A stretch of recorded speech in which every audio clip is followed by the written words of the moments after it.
In 2012, more than 130 Michigan infants died from suffocation, strangulation, or entrapment due to sleeping in environments that were unsafe.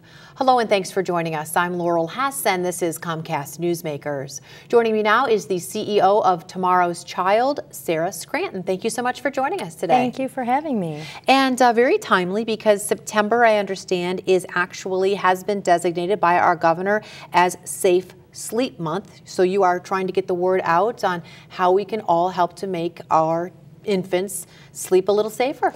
That is right. We're so happy to be here and we're so happy to have the opportunity to use September to educate the public about safe sleep. Everyone wants their babies to be safe, so if people follow these simple measures by making sure their baby sleeps on their back, alone in their crib, free of blankets, bumper pads, and stuffed animals, we'll be able to keep those babies safe and hopefully eliminate this deaths due to unsafe sleep environments. Now somebody out there is listening and saying, oh no, I can't put a blanket on my baby and I'm not allowed to pad the side of my crib. What are the suggestions instead so that of course a baby can be kept warm in the winter and whatnot? Right. Well, first let me say a lot of people think their baby might need to be more bundled up, but babies really need to be the same temperature as an adult.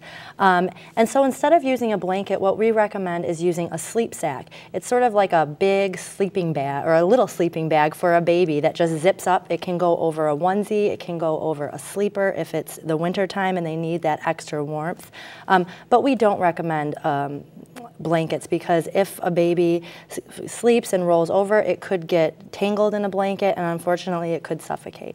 And what does your organization do to sort of get the word out? You know, other than things like this, are you in hospitals with leaflets, that type of thing? Yes, we actually work in every birthing hospital in Michigan and we provide materials to educate parents on how to keep their baby safe during sleep. We also have a pilot project going on right now in Henry Ford downtown and Spectrum up in Grand Rapids and Hutzel Hospital, where we're giving out new baby welcome kits to parents that contain those sleep sacks that I talked about, a onesie with a little message that says this side up, so you always know your baby should be the side of the onesie you're looking at, and then educational materials, a DVD.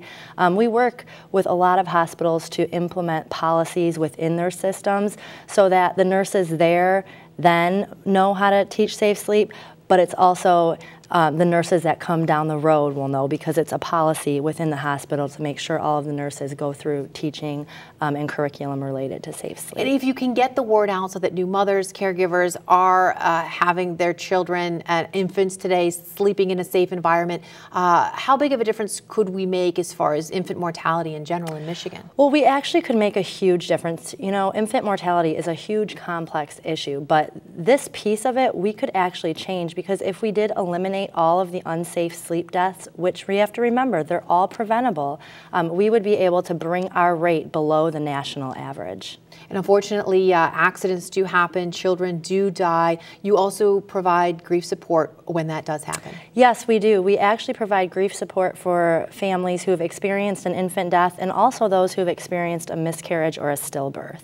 All right, so wonderful organization sort of working both ends of the spectrum. Thank you so much for joining us today. Thank you very much. For more information on today's topic, you can head to tomorrowschildmi.org. Today's Comcast Newsmaker was Sarah Scranton, the CEO of Tomorrow's Child.